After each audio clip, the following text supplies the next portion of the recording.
Voter Adhikar യാത്രയിൽ ബി.ജെ.പിയെയും തെരഞ്ഞെടുപ്പ് കമ്മീഷനെയും കടന്നാക്രമിക്കുന്നത് തുടർന്ന് ലോക്സഭാ പ്രതിപക്ഷ നേതാവ് രാഹുൽ ഗാന്ധി ചുമതല കൃത്യമായി നിർവഹിച്ചില്ലെങ്കിൽ നടപടിയുണ്ടാകുമെന്ന് തെരഞ്ഞെടുപ്പ് കമ്മീഷൻ ഓർക്കണം. വോട്ട് മോഷണം നടത്തുന്നവരെ പാഠം പഠിപ്പിക്കുമെന്നും രാഹുൽ ഗാന്ധി പറഞ്ഞു. इलेक्शन कमीशन से मैं कहना चाहता हूं, पूरा देश आपसे एफिडेविट मांगने का काम करेगा. थोड़ा सा समय दे दो. हर स्टेट में, हर विधानसभा में, हर लोकसभा में हम आपकी चोरी पकड़ के देश को दिखाने जा रहे हैं. मगर इन्होंने क्या किया? बिहार के लिए जैसे मोदी जी स्पेशल पैकेज की बात करते हैं, बिहार के लिए ये एक नया स्पेशल पैकेज लाए हैं. उसका नाम है SIR. 24 വാർത്താ സംഘം ബീഹാറിലുണ്ട്. ബീഹാറിലെ ഗയയിൽ നിന്ന് വിനീത വി.ജി ഇപ്പോൾ തത്സമയം ചേരുന്നുണ്ട്. വിനീത, ഇന്ന് യാത്രയുടെ 2ാം ദിനം. കമ്മീഷന്റെ മറുപടി ഇന്നലെ വന്നതാണ്. അത് തള്ളുന്നു രാഹുൽ. എന്തൊക്കെ കാര്യങ്ങൾ വ്യക്തമാക്കുന്നു രാഹുൽ ഗാന്ധി? വിനീത.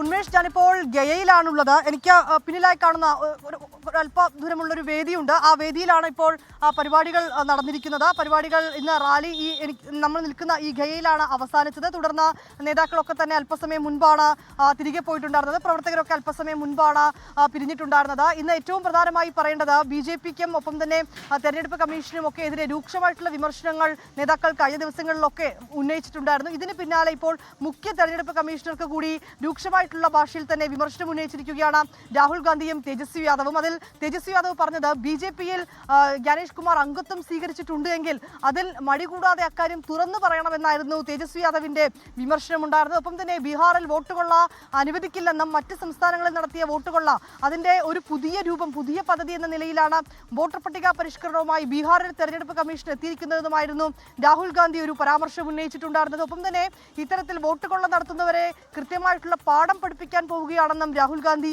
വ്യക്തമാക്കിയിട്ടുണ്ടായിരുന്നു. ഇന്ന് രാവിലെ 8 മണിയോടുകൂടിയായിരുന്നു 2ാം ദിനത്തിലെ യാത്ര ബീഹാറിൽ നിന്ന് ആരംഭിച്ചിട്ടുണ്ടായിരുന്നത്. ബീഹാറിൽ ഏറ്റവും കൂടുതൽ ഗ്രാമമേഖലയായ കുടുംബ ജില്ലയിൽ നിന്നായിരുന്നു ഇന്നത്തെ യാത്ര ആരംഭിച്ചിട്ടുണ്ടായിരുന്നത്. കുടുംബയിൽ ആരംഭിച്ച യാത്ര ഇപ്പോൾ ഞാൻ നിൽക്കുന്ന ഈ ഗയയിലാണ് അവസാനിച്ചിട്ടുള്ളത്. നാളെ ഈ സംഘങ്ങൾ ഇവിടെ തന്നെ താമസിക്കും. ഒപ്പം നാളെ വീണ്ടും രാവിലെ 8 മണിയോടുകൂടി യാത്ര ആരംഭിക്കും. രാവിലെയൊക്കെ നമുക്ക് കാണാൻ കഴിഞ്ഞത് ഈ യാത്ര ഈ മേഖലകളിലൂടെയൊക്കെ കടന്നു പോകുമ്പോൾ വലിയ ജനാവലി റോഡിന് ഇരുവശത്തും ഉണ്ടായിരുന്നു. അവർ രാഹുൽ ഗാന്ധിക്ക് പൂക്കൾ നൽകുന്നുണ്ടായിരുന്നു. തേജസ്വി യാദവിന് അവർ മുദ്രാവാക്യം വിളിക്കുന്നുണ്ടായിരുന്നു. ഇങ്ങനെ ബീഹാറിലെ സാധാരണക്കാർ താമസിക്കുന്ന ഗ്രാമമേഖലകൾ സഞ്ചരിച്ചായിരുന്നു ഇന്ന് പ്രധാനമായും വോട്ടർ അധികാർ യാത്ര രാഹുൽ ഗാന്ധി നേതൃത്വം നൽകുന്ന യാത്ര കടന്നുപോയത്. തുടർന്ന് ഞാനിപ്പോൾ നിൽക്കുന്ന ഗയയിൽ അവിടുത്തെ വേദിയിലായിരുന്നു പൊതുസമ്മേളനം നടന്നിട്ടുണ്ടായിരുന്നത്. സമ്മേളനത്തിലാണ് ഈ തെരഞ്ഞെടുപ്പ് കമ്മീഷനെതിരെ രൂക്ഷമായിട്ടുള്ള വിമർശനം ഇരു നേതാക്കളും ഉന്നയിച്ചിട്ടുണ്ടായിരുന്നത്.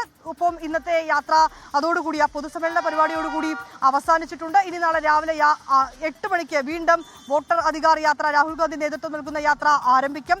16 ദിവസം നീണ്ടു നിൽക്കുന്ന യാത്ര ഏതാണ്ട് 60 നിയമസഭാ മണ്ഡലങ്ങളിലൂടെയാണ് കടന്നു പോകുന്നത്. നാളെ കഴിഞ്ഞാൽ മറ്റന്നാൾ ഒരു ഇടവേളയുണ്ട്. ഇടവേളയ്ക്ക് ശേഷമായിരിക്കും വീണ്ടും യാത്ര പുനരാരംഭിക്കുക. ഉന്മേഷ്. ശരി, ബീഹാറിലെ ഗയയിൽ നിന്ന് വിനീത വി.ജി ഇപ്പോൾ വിവരങ്ങൾ നൽകുകയായിരുന്നു. വോട്ടർ അധികാർ യാത്രയുടെ 2ാം ദിനമായിരുന്നു ഇന്ന്.